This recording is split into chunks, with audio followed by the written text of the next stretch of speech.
Hello, dear students. Welcome all of you to the science class. We are in the part 2 of acids, bases, and salts. It is chapter 2 in your SSLC science syllabus.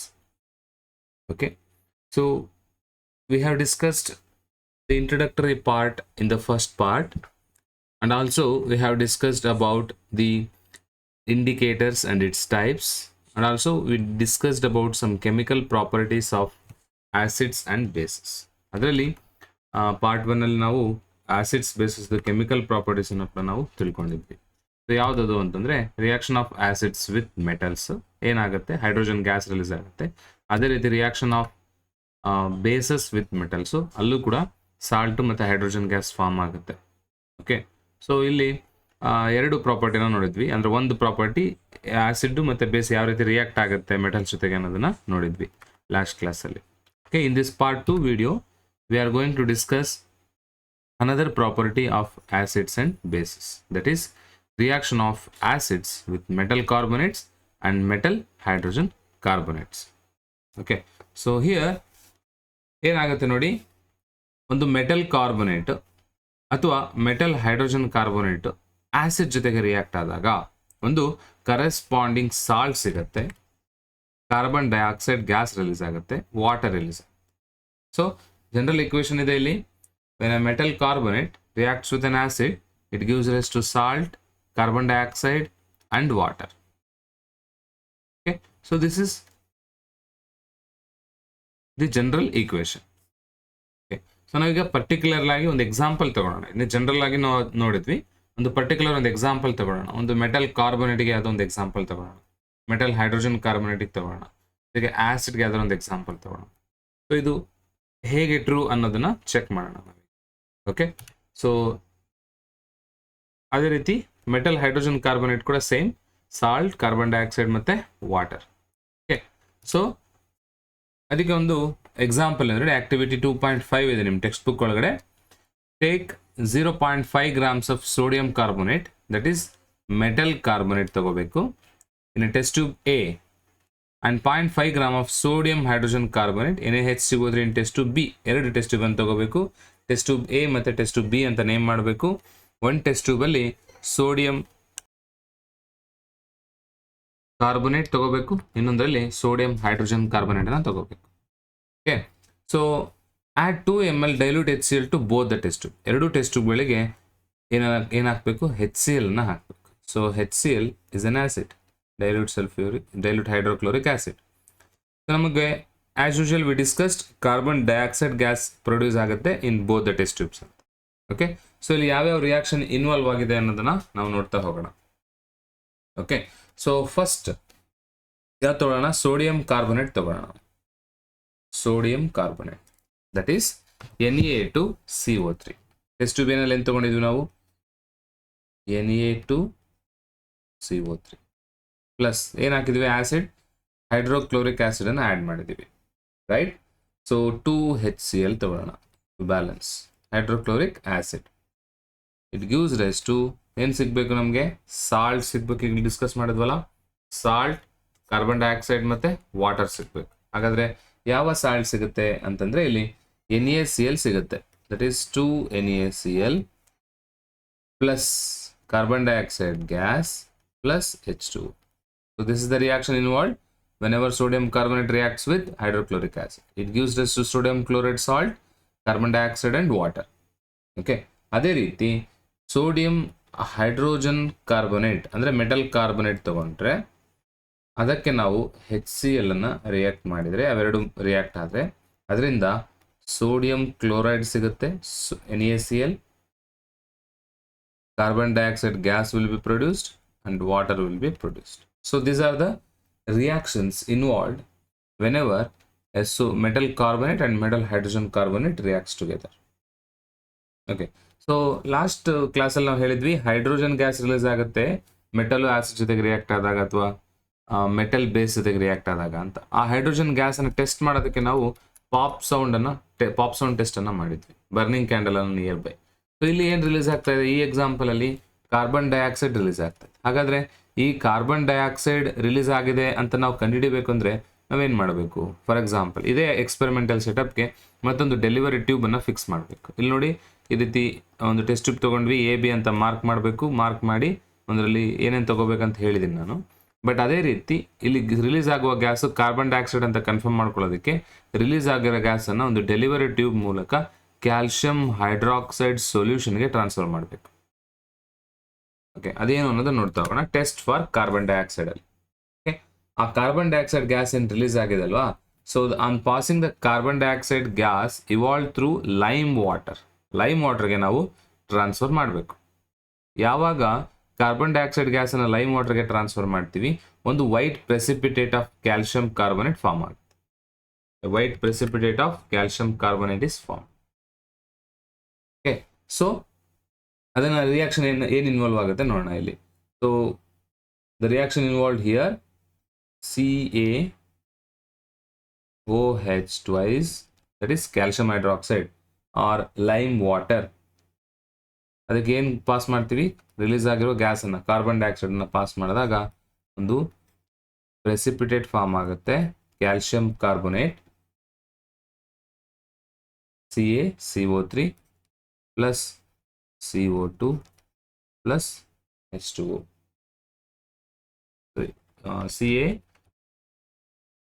CaCO3 okay, plus CO2 carbon dioxide pass ಮಾಡ್ತೀವಲ್ಲ, CaCO3 plus H2O ಇದು ಆಗುತ್ತೆ. So ಇದಕ್ಕೇನೆ ಈ calcium carbonate form ಆಗಿದೆಯಲ್ಲ, ಇದಕ್ಕೆ ಮತ್ತಷ್ಟು carbon dioxide gases ಅನ್ನು excess carbon dioxide gas ಅನ್ನು pass ಮಾಡಿದಾಗ ಆ CaCO3ಗೆ ಮತ್ತೇನು ಪಾಸ್ ಮಾಡ್ತೀವಿ ನಾವು, CO2 ಗ್ಯಾಸ್ ಅನ್ನು ಪಾಸ್ ಮಾಡಿದಾಗ ಏನಾಗುತ್ತೆ ನೋಡಿ, it again form CaHCO3 twice. ಈ ರಿಯಾಕ್ಷನ್ ಆಗುತ್ತೆ. ಸೊ ಇಲ್ಲಿ ನಮಗೆ ಕಾರ್ಬನ್ ಡೈಆಕ್ಸೈಡ್ ಗ್ಯಾಸೇ ಅಂತ ಕನ್ಫರ್ಮ್ ಆಗೋದು ಯಾವಾಗ ಅಂತಂದ್ರೆ, ಒಂದು ಇನ್ಸಾಲಬಲ್ ಪ್ರೆಸಿಪಿಟೇಟ್ ಫಾರ್ಮ್ ಆಗುತ್ತೆ ಅಂತ ಹೇಳಿದ್ನಲ್ಲ. ಸೊ ಇಲ್ಲಿ ಕ್ಯಾಲ್ಶಿಯಂ ಕಾರ್ಬೊನೇಟ್ ರಿಲೀಸ್ ಆಯ್ತಲ್ಲ, ಇದು ಒಂದು ಇನ್ಸಾಲಬಲ್ ಪ್ರೆಸಿಪಿಟೇಟ್, ವಾಟರ್ ಇನ್ಸಾಲಬಲ್ ಅಂತ ಕರಿತೀವಿ.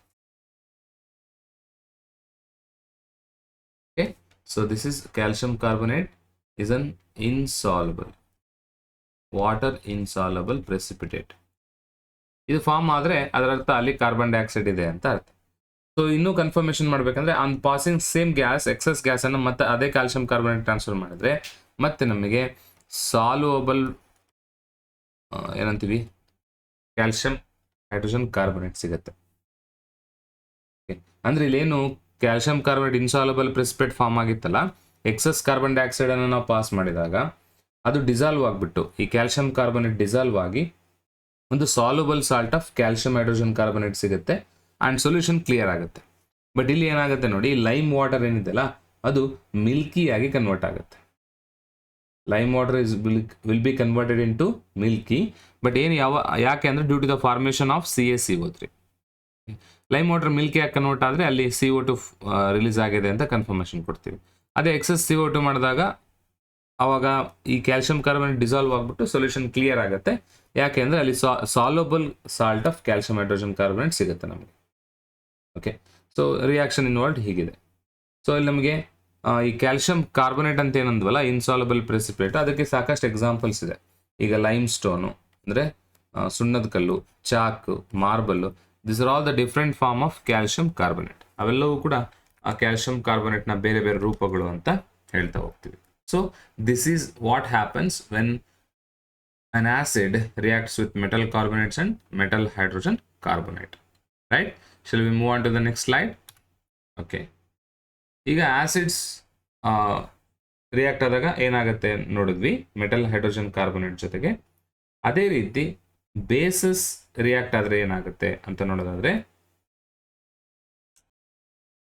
Basis do not react with hydrogen carbonate, metal carbonate or metal hydrogen carbonate. ಅವ್ರು ರಿಯಾಕ್ಟ್ ಆಗಲ್ಲ, ದೇರ್ ಇಸ್ ನೋ ರಿಯಾಕ್ಷನ್ ಅಂತ ಹೇಳ್ತೀವಿ. ನೆಕ್ಸ್ಟ್ ಹೋಗೋಣ ನಾವು, reaction of acid and bases with each other. ಈಗ ನಾವು ಆಸಿಡ್ ಮತ್ತೆ ಬೇಸ್ ಒಂದಕ್ಕೊಂದು ರಿಯಾಕ್ಟ್ ಆದಾಗ ಏನಾಗುತ್ತೆ ಅಂತ ನೋಡ್ತಾ ಹೋಗೋಣ. Okay, when an acid reacts with a base to gives rise to salt and water. Acid base ಜೊತೆಗೆ ರಿಯಾಕ್ಟ್ ಆದಾಗ ಸಾಲ್ಟ್ ಮತ್ತೆ ವಾಟರ್ ಸಿಗುತ್ತೆ. This is known as neutralisation reaction. Neutralisation reaction. Okay, so this is general equation. Acid plus base gives rise to salt and water. ಇದನ್ನ ಯಾಕೆ neutralisation reaction ಅಂತ ಕರಿತೀವಿ ಅಂದ್ರೆ, ಇಲ್ಲಿ ಏನ್ ಪ್ರಾಡಕ್ಟ್ ಬರುತ್ತಲ್ಲ, see this is acid and this is base ಅಲ್ವಾ. So ಬರ್ತಕ್ಕಂಥ ಪ್ರಾಡಕ್ಟ್ ಇದೆಲ್ಲ ಸಾಲ್ಟ್, ಈ ಸಾಲ್ಟ್ ಆಸಿಡಿಕ್ಕೂ ಅಲ್ಲ ಬೇಸಿಕ್ಕೂ ಅಲ್ಲ, ದಟ್ ಈಸ್ ನ್ಯೂಟ್ರಲ್ ಅಂತ ಕರಿತೀವಿ.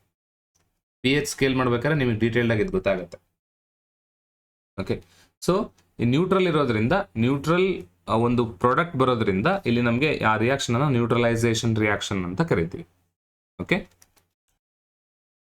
ಸಿ ನ್ಯೂಟ್ರಲೈಸೇಷನ್ ರಿಯಾಕ್ಷನ್ ಹೇಗಾಗುತ್ತೆ ಅನ್ನೋದನ್ನ ಒಂದು ಎಕ್ಸಾಂಪಲ್ ತಗೊಂಡು ನೋಡ್ತಾ ಹೋಗೋಣ. ನಾವು ಒಂದು ಆಕ್ಟಿವಿಟಿ ಇದೆ, activity 2.6 in your syllabus. So ಇಲ್ಲಿ ನಾವೇನು ತಗೋಬೇಕು ಅಂದ್ರೆ,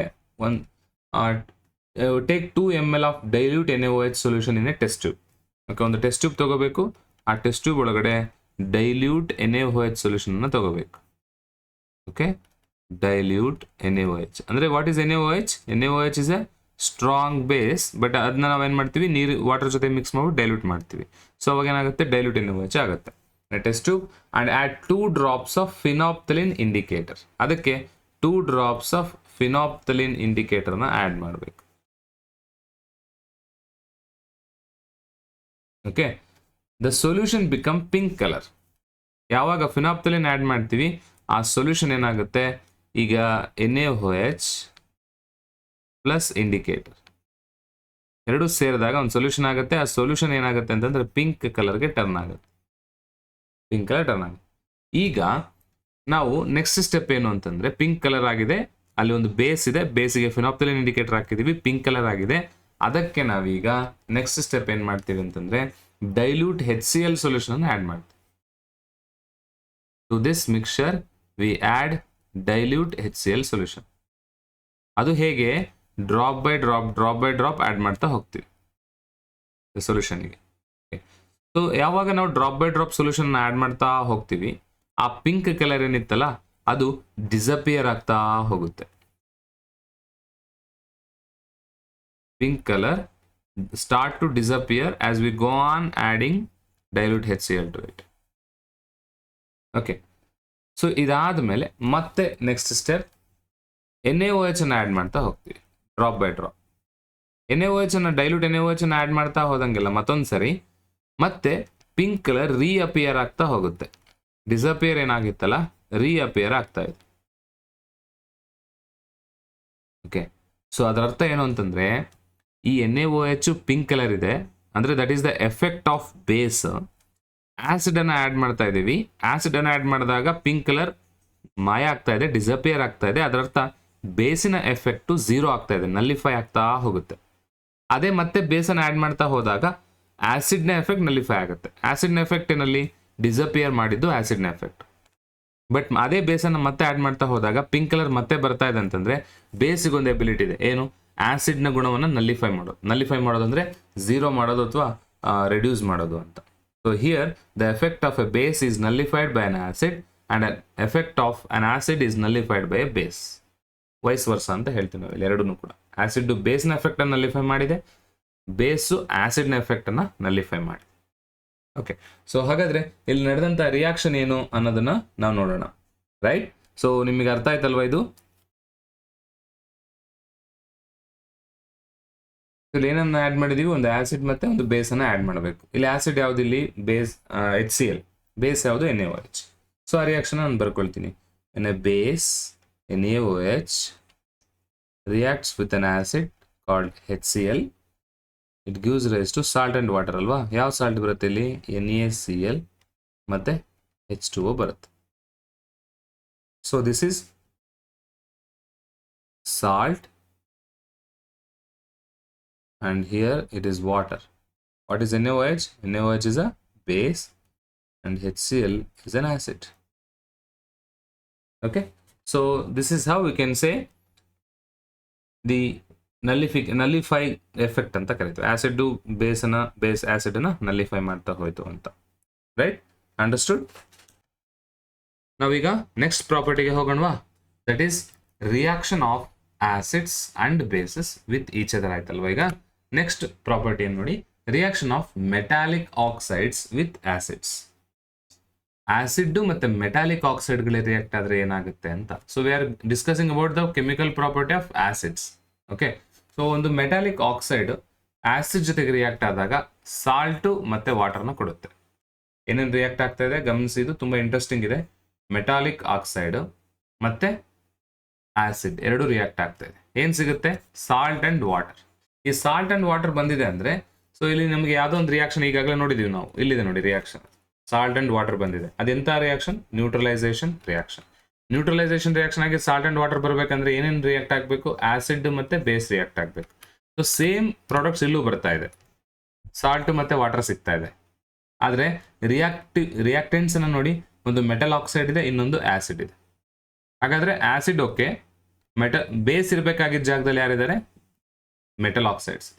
ಸೊ ಇದರಿಂದ ನಮಗೆ ಗೊತ್ತಾಗೋದೇನು ಅಂತಂದ್ರೆ, ಮೆಟಲ್ ಆಕ್ಸೈಡ್ ಬೇಸ್ ಆಗಿ ವರ್ಕ್ ಆಗ್ತಾ ಇದೆ. ಸೊ ಹಾಗಾಗಿ metallic oxides are basic oxides ಅಂತ ನಾವು ಕನ್ಕ್ಲೂಷನ್ಗೆ ಬರ್ತೀವಿ. ಅಂದ್ರೆ they are nothing but bases, are basic in nature. ಹಂಗಿರೋದ್ರಿಂದಾನೇ ಸಾಲ್ಟ್ ಅಂಡ್ ವಾಟರ್ ಸಿಗ್ತಾ ಇದೆ ಆಕ್ಸಿಡ್ ಜೊತೆಗೆ ರಿಯಾಕ್ಟ್ ಆದಾಗ ಅಂತ. ಓಕೆ, ಸೊ ಇದನ್ನ ಒಂದು ಎಕ್ಸಾಂಪಲ್ ಮೂಲಕ ನಾವು ತಿಳ್ಕೊಳ್ತಾ ಹೋಗೋಣ. That is activity 2.7. Okay, so ಇಲ್ಲಿ ಏನಾಗ್ತಾ ಇದೆ, ನಾವೇನ್ ಮಾಡಬೇಕು ಅಂತಂದ್ರೆ, ಒಂದು ಟೆಸ್ಟ್ ಟ್ಯೂಬ್ ಒಳಗಡೆ ಕಾಪರ್ ಆಕ್ಸೈಡ್ ಅನ್ನು ತಗೋಬೇಕು. Take some copper oxide, sorry beaker ಅಲ್ಲಿ, in a beaker. Okay, and add dilute hydrochloric acid slowly while stirring. Stir ಮಾಡ್ತಾ ಮಾಡ್ತಾ ಮಾಡ್ತಾ ಆ ಕಾಪರ್ ಆಕ್ಸೈಡ್ಗೆ ಏನಾಗಬೇಕು ನಾವು? ಡೈಲ್ಯೂಟ್ ಹೈಡ್ರೋಕ್ಲೋರಿಕ್ ಆಸಿಡ್ ಅನ್ನು ಹಾಕಬೇಕು. C for example like this, ಒಂದು ಬೀಕರ್ ತಗೊಂಡು ಅದರೊಳಗಡೆ ನಾವೇನು ಆ್ಯಡ್ ಮಾಡಬೇಕು? ಕಾಪರ್ ಆಕ್ಸೈಡ್ ಅನ್ನು ತಗೋಬೇಕು. Copper oxide. ಈ ಕಾಪರ್ ಆಕ್ಸೈಡ್ಗೆ ನಾವು ಡೈಲ್ಯೂಟ್ ಹೈಡ್ರೋಕ್ಲೋರಿಕ್ ಆಸಿಡ್ ಅನ್ನು ಆ್ಯಡ್ ಮಾಡಬೇಕು. ಡೈಲ್ಯೂಟ್ HCl ಸ್ಲೋ ಆಗಿ ಆ್ಯಡ್ ಮಾಡಬೇಕು. ಜೊತೆಗೆ ಸ್ಟರ್ ಮಾಡ್ತಾ ಇರಬೇಕು. ಅಂದ್ರೆ ಒಂದು ಗ್ಲಾಸ್ ರಾಡ್ ಅನ್ನು ತಗೊಂಡು ಸ್ಟರಿಂಗ್ ಮಾಡ್ತಾ ಇರಬೇಕು. ಸೊ ಸ್ಟರ್ ಮಾಡ್ತಾ ಮಾಡ್ತಾ ಆಸಿಡ್ ಅನ್ನು ಆ್ಯಡ್ ಮಾಡಬೇಕು. ನಾವೇನು ತಗೊಂಡಿದ್ವಿ? Copper oxide. Copper is a metal oxide, so that copper oxide is a metal oxide. ಮತ್ತೇನು ತಗೊಂಡಿದ್ವಿ? ಒಂದು ಆಸಿಡ್ ತಗೊಂಡಿದ್ವಿ, ಯಾವುದು? HCl. ಎರಡನ್ನ ಮಿಕ್ಸ್ ಮಾಡಿದಾಗ ಸೊಲ್ಯೂಷನ್ ಬ್ಲೂ ಗ್ರೀನ್ ಕಲರ್ಗೆ ಟರ್ನ್ ಆಗುತ್ತೆ. ಅಂಡ್ ಕಾಪರ್ ಆಕ್ಸೈಡ್ ಇದೆಲ್ಲ ಅದು ಡಿಸಾಲ್ವ್ ಆಗುತ್ತೆ. ಓಕೆ, ಈ ಕಲರ್ ಯಾಕೆ ಬಂತು ಇಲ್ಲಿ ಬ್ಲೂ ಗ್ರೀನ್ ಕಲರ್ ಅಂತಂದ್ರೆ, ಅಲ್ಲಿ ರಿಯಾಕ್ಷನ್ ಅಲ್ಲಿ ಒಂದು ಕ್ಲೋರೈಡ್ ಫಾರ್ಮ್ ಆಗಿದೆ. ಕಾಪರ್ ಟು ಕ್ಲೋರೈಡ್ ಫಾರ್ಮ್ ಆಗಿದೆ, CuCl2. ಈ CuCl2 ಫಾರ್ಮ್ ಆಗಿರೋದ್ರಿಂದ ಈ CuCl2 ನ ಕಲರ್ ಬ್ಲೂ ಗ್ರೀನ್ ಇದೆ. ಹಾಗಾಗಿ ಇಲ್ಲಿ ಬ್ಲೂ ಗ್ರೀನ್ ಕಲರ್ ನಮಗೆ ಕಾಣಿಸುತ್ತೆ. ಓಕೆ, ಸೊ ಇದು ರಿಯಾಕ್ಷನ್ ನೋಡೋದಾದ್ರೆ, ನಾವು ಕೆಮಿಕಲ್ ರಿಯಾಕ್ಷನ್ ನಾವು ಬರೆಯೋದಾದ್ರೆ ಏನೇನು ರಿಯಾಕ್ಟ್ ಮಾಡಿಸ್ತಾ ಇದೀವಿ? CuO ಕಾಪರ್ ಆಕ್ಸೈಡ್ ತಗೊಂಡಿದೀವಿ, ಪ್ಲಸ್ ಇನ್ನೇನು ತಗೊಂಡಿದೀವಿ? HCl ಡೈಲ್ಯೂಟ್ HCl ಅನ್ನು ತಗೊಂಡಿದೀವಿ. ಇಟ್ ಗಿವ್ಸ್ ರೈಸ್ ಟು ಈ Cu ಇದೆಲ್ಲ, ಇದು Cl ಜೊತೆಗೆ ರಿಯಾಕ್ಟ್ ಆಗುತ್ತೆ. Cu ವೇಲೆನ್ಸಿ 2 ಇದೆ, ಹಾಗಾಗಿ Cl2 ತಗೊಳ್ತೀವಿ. Copper chloride plus water. ಇಲ್ಲಿ Cl ಒಂದೇ ಇದೆ, ಬ್ಯಾಲೆನ್ಸ್ ಮಾಡೋದಕ್ಕೆ ನಾವೇನ್ ಮಾಡ್ತೀವಿ? 2 ಹಾಕೋತೀವಿ. ಸೊ H2 ಆಗಿತ್ತು, Cl2 ಆಯ್ತು. Cl into 2 2Cl ಆಯ್ತಲ್ವಾ? So CuO plus 2HCl gives rise to CuCl2 plus H2O. So here metallic oxides acid ಜೊತೆಗೆ ರಿಯಾಕ್ಟ್ ಆಗಿ ಸಾಲ್ಟ್ ಅಂಡ್ ವಾಟರ್ ಕೊಟ್ಟಿದ್ರಿಂದ ನಾವು metallic oxides basic in nature ಅಂತ ಹೇಳ್ತೀವಿ. ಓಕೆ, ಇದು ನಿಮಗೆ ಎಕ್ಸಾಮ್ ಅಲ್ಲಿ ಕ್ವಶನ್ ಕೇಳ್ಬೋದು. Metallic oxide are basic in nature, prove this with an example ಅಂತ ಹೇಳಿದ್ರೆ ನೀವು ಈ ರಿಯಾಕ್ಷನ್ ಹೇಳ್ಬೋದು. ಇಲ್ಲೇನು ನಿಮಗೆ ಕಾಣಿಸ್ತದಲ್ಲ, ಈ ರಿಯಾಕ್ಷನ್ ಎಕ್ಸ್ಪ್ಲನೇಷನ್ ರೂಪದಲ್ಲಿ ಬರೆದ್ರೆ ಸಾಕಾಗುತ್ತೆ. ಓಕೆ, ಈಗ ಮೆಟಾಲಿಕ್ ಆಕ್ಸೈಡ್ಸ್ ಆಸಿಡ್ ಜೊತೆಗೆ ರಿಯಾಕ್ಟ್ ಆದ್ರೆ ಏನಾಯ್ತು ಅಂತ ಗೊತ್ತಾಯ್ತು. ನೆಕ್ಸ್ಟ್ ಇನ್ನೊಂದು ಪ್ರಾಪರ್ಟಿ ಇದೆ, ನಾನ್ ಮೆಟಾಲಿಕ್ ಆಕ್ಸೈಡ್ಸ್ ಬೇಸಸ್ ಜೊತೆಗೆ ರಿಯಾಕ್ಟ್ ಆದ್ರೆ ಏನಾಗುತ್ತೆ ಅಂತ. ಅಲ್ಲಿ ಮೆಟಾಲಿಕ್ ಆಕ್ಸೈಡ್ ತಗೊಂಡಿದ್ವಿ, ಇಲ್ಲಿ ನಾನ್ ಮೆಟಾಲಿಕ್ ಆಕ್ಸೈಡ್ ತಗೊಳ್ತಾ ಇದೀವಿ. ನಾನ್ ಮೆಟಾಲಿಕ್ ಆಕ್ಸೈಡ್ ಮತ್ತೆ ಅಲ್ಲಿ ಆಸಿಡ್ ತಗೊಂಡಿದ್ವಿ, ಅದ್ರ ಬದಲಾಗಿ ಇಲ್ಲಿ ಬೇಸಸ್ ತಗೊಳ್ತೀವಿ. ಇಲ್ಲೂ ಕೂಡ ಸೇಮ್ ಪ್ರಾಡಕ್ಟ್ಸೇ ಸಿಗುತ್ತೆ ನಮಗೆ. ಏನೇನು? Salt and water. ಯಾರ್ಯಾರು ರಿಯಾಕ್ಟ್ ಆದ್ರು ಇಲ್ಲಿ? ಬೇಸಸ್ ಮತ್ತೆ ನಾನ್ ಮೆಟಾಲಿಕ್ ಆಕ್ಸೈಡ್ಸ್. ಇದು ಕೂಡ ಅಬ್ಸರ್ವ್ ಮಾಡಿ, this is also a similar reaction to the neutralisation reaction. Okay, ಆದ್ರೆ ಅಲ್ಲಿ ಆಸಿಡ್ ಮತ್ತೆ ಬೇಸ್ ರಿಯಾಕ್ಟ್ ಆಗ್ತಾ ಇತ್ತು, ಇಲ್ಲಿ ಬೇಸ್ ಜೊತೆಗೆ ಆಸಿಡ್ ಬರಬೇಕಿತ್ತು. ಆಸಿಡ್ ಬದಲಾಗಿ ಇಲ್ಲಿ ಯಾರು ಬಂದಿದ್ದಾರೆ? ನಾನ್ ಮೆಟಾಲಿಕ್ ಆಕ್ಸೈಡ್ಸ್ ಬಂದಿದೆ. ಸೊ ನಾನ್ ಮೆಟಾಲಿಕ್ ಆಕ್ಸೈಡ್ ಬೇಸ್ ಜೊತೆಗೆ ರಿಯಾಕ್ಟ್ ಆದಾಗ ಸಾಲ್ಟ್ ಅಂಡ್ ವಾಟರ್ ಬರ್ತಾ ಇದೆ ಅಂದ್ರೆ ಈ ನಾನ್ ಮೆಟಾಲಿಕ್ ಆಕ್ಸೈಡ್ಸು ಅಸಿಡಿಕ್ ಇನ್ ನೇಚರ್ ಅಂತ ನಾವು ಈಸಿಯಾಗಿ ಹೇಳ್ಬೋದು. Okay, since this is the reaction similar to the base base and an acid, we can conclude non-metallic oxides are acidic in nature. Okay, so let me prove this with an example. Okay, activity 2.5. okay, so ಇಲ್ಲಿ ಏನಾಗುತ್ತೆ ಅಂತಂದ್ರೆ calcium hydroxide ಅನ್ನು ತಗೋಬೇಕು, ಒಂದು base ಅದು calcium hydroxide. Example ತಗೊಂಡಿದ್ವಿ calcium hydroxide that reacts with carbon dioxide. What is this carbon? Carbon is a non-metal and oxide is nothing but non-metallic oxide. Carbon in oxide idu, so carbon dioxide anta kare. So non-metallic oxide ತಗೊಂಡಿದೀವಿ, ಒಂದು base ತಗೊಂಡಿದ್ದೀವಿ. Okay, ಇವೆರಡು react ಆಗುತ್ತೆ ಇದು.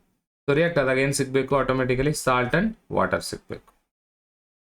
Okay, ಹಾಗಾದ್ರೆ ಯಾವ salt ಸಿಗುತ್ತೆ ಅನ್ನೋದನ್ನ ನಾವಿಲ್ಲಿ ನೋಡೋಣ. ಓಕೆ, ಸೊ ಅದಕ್ಕೆ ರಿಯಾಕ್ಷನ್ ಬರೀತೀನಿ ನಾನೀಗ, ನಿಮಗೆ ಗೊತ್ತಾಗ್ಬಿಡುತ್ತೆ ಈಸಿಯಾಗಿ. Calcium hydroxide CaOH twice plus non metallic oxide ಯಾವುದಿಲ್ಲಿ CO2 ಏನು ಕೊಡುತ್ತೆ ಅದು CaCO3 plus H2O. So here CaCO3 is nothing but calcium carbonate. Calcium carbonate is a salt. Okay, so here CaOH2 is a base and CO2 is a non-metallic oxides. So that we can say non-metallic oxides are acidic in nature ಅಂತ conclusion ಗೆ ಬರಬಹುದು ನಾವು. Right? Understood? So these are all the chemical properties of some acids and bases. Okay, so ನೀವೇನು ಮಾಡಬೇಕು ಅಂತಂದರೆ ಒಂದು ಲಿಸ್ಟನ್ನು prepare ಮಾಡ್ಕೋಬೇಕು. ಆ ಲಿಸ್ಟಲ್ಲಿ ಏನಿರಬೇಕು ಅಂತಂದರೆ ಒಂದು ಕಡೆಗೆ ಆ್ಯಸಿಡ್ಸ್ ಇರಬೇಕು, ಇನ್ನೊಂದು ಕಡೆಗೆ ಬೇಸಸ್ ಇರಬೇಕು, ಮತ್ತು ರಿಯಾಕ್ಟ್ ಆಗ್ತಕ್ಕಂಥ ರಿಯಾಕ್ಟೆಂಟ್ಸ್ ಇರಬೇಕು. ಆ್ಯಸಿಡ್ಡು ಮೆಟಾಲಿಕ್ ಆಕ್ಸೈಡ್ ಜೊತೆಗೆ ಹೇಗಾಗುತ್ತೆ, ಬೇಸ್ ಹೇಗೆ ರಿಯಾಕ್ಟ್ ಮಾಡುತ್ತೆ ನಾನ್ ಮೆಟಾಲಿಕ್ ಆಕ್ಸೈಡ್ ಜೊತೆಗೆ, ಅದೇ ರೀತಿ ಆ್ಯಸಿಡ್ಡು ಮೆಟಲ್ ಜೊತೆಗೆ ಹೇಗೆ ರಿಯಾಕ್ಟ್ ಮಾಡುತ್ತೆ, ಬೇಸು ಮೆಟಲ್ ಜೊತೆಗೆ ಹೇಗೆ ರಿಯಾಕ್ಟ್ ಮಾಡುತ್ತೆ. ಸಿಂಪಲ್ ಆಗಿ ಪ್ರಾಡಕ್ಟ್ಗಳನ್ನು ಬರ್ಕೊಂಡು ಜೊತೆಗೆ ಒಂದು ಕೆಮಿಕಲ್ ರಿಯಾಕ್ಷನ್ಸನ್ನು ಬರ್ಕೊಂಡು ಒಂದು ಟೇಬಲ್ ರೆಡಿ ಮಾಡ್ಕೊಂಡು ಅದನ್ನ ಅವಾಗ ನೀವು ರಿವೈಸ್ ಮಾಡ್ತಾ ಇರಬೇಕು. So that it will be easy. And also ಈ ಕೆಮಿಕಲ್ ರಿಯಾಕ್ಷನ್ಸನ್ನು ಬ್ಯಾಲೆನ್ಸ್ಡ್ ಕೆಮಿಕಲ್ ರಿಯಾಕ್ಷನ್ ಬರೆಯೋದು ಅತಿ ಮುಖ್ಯವಾಗಿರುತ್ತೆ. ಸೊ ಬ್ಯಾಲೆನ್ಸ್ಡ್ ಕೆಮಿಕಲ್ ರಿಯಾಕ್ಷನ್ ಬರೀಲಿಲ್ಲ ಅಂತಂದರೆ ನಿಮಗೆ ಎಲ್ಲೋ ಒಂದು ಕಡೆ 2 ಬರೆಯೋದು ಜಾಗದಲ್ಲಿ ಅದನ್ನ ಬಿಟ್ರಿ ಅಥವಾ ಬೇರೆ ನಂಬರ್ ಹಾಕಿದ್ರಿ ಅಂತಂದ್ರೂ ಕೂಡ you will lose all the marks. ಯಾಕೆ ಆ ರಿಯಾಕ್ಷನ್ಗೆ ಏನು ಮಾರ್ಕ್ಸ್ ಅಲರ್ಟ್ ಆಗಿರುತ್ತೆ ಅದು ಕಂಪ್ಲೀಟ್ ಆ ಮಾರ್ಕ್ಸ್ ಹೋಗುತ್ತೆ ನಿಮಗೆ. ಹಾಗಾಗಿ ಬ್ಯಾಲೆನ್ಸ್ ಕೆಮಿಕಲ್ ಈಕ್ವೇಷನ್ ಬರೆಯೋದು ಇಂಪಾರ್ಟೆಂಟು. ಆ ಲಿಸ್ಟ್ ಔಟ್ ಮಾಡಿಕೊಂಡು ಯಾವ್ದು ರಿಯಾಕ್ಟ್ ಆಗುತ್ತೆ ಯಾವ್ದು ರಿಯಾಕ್ಟ್ ಆಗಲ್ಲ, ಜೊತೆಗೆ ಎಸ್ಪೆಷಲಿ ನ್ಯೂಟ್ರಲೈಸೇಷನ್ ರಿಯಾಕ್ಷನ್ ಅಂತ ಯಾಕೆ ಕರಿತೀವಿ, ಮೆಟಾಲಿಕ್ ಆಕ್ಸೈಡ್ಸು ಮತ್ತು ನಾನ್ ಮೆಟಾಲಿಕ್ ಆಕ್ಸೈಡ್ಸು, ಆಸಿಡಿಕ್ ಯಾವುದು ಬೇಸಿಕ್ ಯಾವುದು ಅನ್ನೋದನ್ನು ನೀವು ನೆನ್ಪಿಟ್ಕೋಬೇಕು. ಸೊ ಭಾಳ ಸರಿ ನ್ಯೂಟ್ರಲೈಸೇಷನ್ ರಿಯಾಕ್ಷನ್ ಬಗ್ಗೆನೂ ಕೂಡ ಕ್ವಶನ್ಸ್ ಕೇಳಿದರೆ ಅದು ತುಂಬ ಈಸಿ ಇದೆ. Acid reacts with base gives rise to salt and water ಅಂತ ವಿತ್ ಎಕ್ಸಾಂಪಲ್ಸ್ ನೀವು ಅದನ್ನು ನೋಡ್ಕೊಂಡ್ಬಿಟ್ರೆ ಈಸಿಯಾಗಿ ನಿಮಗೆ ಸ್ಕೋರ್ ಮಾಡ್ಬೋದು. ಜೊತೆಗೆ ಇದನ್ನ MCQನಲ್ಲಿ ಎಷ್ಟೊಂದು ಸರಿ ಕೇಳಿದ್ದಾರೆ, ಒಂದು 4 ರಿಯಾಕ್ಷನ್ಸ್ ಕೊಡ್ತಾರೆ, ಇದರಲ್ಲಿ ನ್ಯೂಟ್ರಲೈಸೇಷನ್ ರಿಯಾಕ್ಷನ್ ಯಾವುದಂತ ಫೈಂಡ್ ಔಟ್ ಮಾಡಿ ಅಂತ ಹೇಳ್ತಾರೆ. ಸೊ ನಿಮಗೆ ಅವಾಗ ಫೈಂಡ್ ಔಟ್ ಮಾಡಬೇಕಂದ್ರೆ ಇದೇ ಎಕ್ಸಾಂಪಲ್ ಕೊಡ್ತಾರಂತೇನಿಲ್ಲ, NaOH HCl ಕೊಡ್ತಾರಂತೇನಿಲ್ಲ. ಇದರಲ್ಲಿ NaOH ಬದಲಾಗಿ ಬೇರೆ ಯಾವುದೋ ಬೇಸನ್ನು ಆ್ಯಡ್ ಮಾಡ್ಬೋದು, HCl ಬದಲಾಗಿ ಬೇರೆ ಯಾವುದಾದ್ರು ಆ್ಯಸಿಡನ್ನು ಆ್ಯಡ್ ಮಾಡ್ಬೋದು. ಸೊ ಸಾಲ್ಟು ವಾಟರ್ ಬೇರೆ ಬೇರೆ ಬರುತ್ತೆ, ಯಾವುದು ರಿಯಾಕ್ಟೆಂಟ್ಸ್ ಇದೆ ಅನ್ನೋ ಬೇಸ್ ಮೇಲೆ. ಸೊ ಅವಾಗ ನೀವೇನು ಮಾಡಬೇಕು, ಸೊ ಎಲ್ಲ ಆ್ಯಸಿಡ್ಸು ಎಲ್ಲ ಬೇಸಸ್ನ ಒಂದು ಲಿಸ್ಟ್ ಮಾಡ್ಕೋಬೇಕು, ಯಾವುದು ಆ್ಯಸಿಡ್ ಯಾವ್ದು ಬೇಸು ಯಾವ್ದು ಸಾಲ್ಟ್ ಅಂತ. At the end of the chapter ನಿಮ್ಗೆ ಇದು ಗೊತ್ತಾಗುತ್ತೆ ಸಾಲ್ಟ್ಸು ಎಲ್ಲ ಅಂತ. ನೋಡ್ತಾ ಹೋದಂಗೆಲ್ಲ ನೀವು ಕ್ಲಾಸ್ ಕೇಳ್ತಾ ಒಂದು ಲಿಸ್ಟ್ ಮಾಡ್ಕೋಬೇಕು, ಇದು ಆ್ಯಸಿಡ್ ಇದು ಬೇಸು. ಓಕೆ, ಅದ್ರದ್ದು ಮಾಲಿಕ್ಯುಲರ್ ಫಾರ್ಮುಲಾ ಜೊತೆಗೆ ನಿಮಗೆ ನೇಮ್ ಇವೆರಡನ್ನ ಬರ್ಕೊಂಡ್ರೆ ನಿಮಗೆ ಈಸಿಯಾಗಿ ಒಂದು ಲಿಸ್ಟ್ ಮಾಡ್ಕೊಂಡ್ರೆ ಯಾವ್ದು ಆ್ಯಸಿಡ್ ಯಾವ್ದು ಬೇಸ್ ಅಂತ ಕ್ಲಿಯರಾಗಿ ಗೊತ್ತಾಗುತ್ತೆ. ವಿತ್ ಫಾರ್ಮುಲಾ ನಿಮಗೆ ಗೊತ್ತಾಗಬೇಕು ಆ್ಯಂಡ್ ವೇಲೆನ್ಸಿ ಸಮೇತ ಗೊತ್ತಿರಬೇಕು. ಸೊ ದಟ್ ಕೆಮಿಕಲ್ ರಿಯಾಕ್ಷನ್ ಬರೆಯೋದಕ್ಕೆ ನಿಮಗೆ ತುಂಬ ಈಸಿ ಆಗುತ್ತೆ. ಓಕೆ, ಸೊ ನಾವು ನೆಕ್ಸ್ಟ್ ಕ್ಲಾಸಲ್ಲಿ what do all acids have in common ಅನ್ನೋವಂಥ ಒಂದು ಕಾನ್ಸೆಪ್ಟನ್ನು ತಿಳ್ಕೊಳ್ಳೋಣ. ತುಂಬ ಇಂಟ್ರೆಸ್ಟಿಂಗ್ ಆಗಿರುತ್ತೆ, ಕಾಯ್ತಾ ಇರಿ. ಅಲ್ಲಿವರೆಗೂ keep practising and keep working hard. Take care.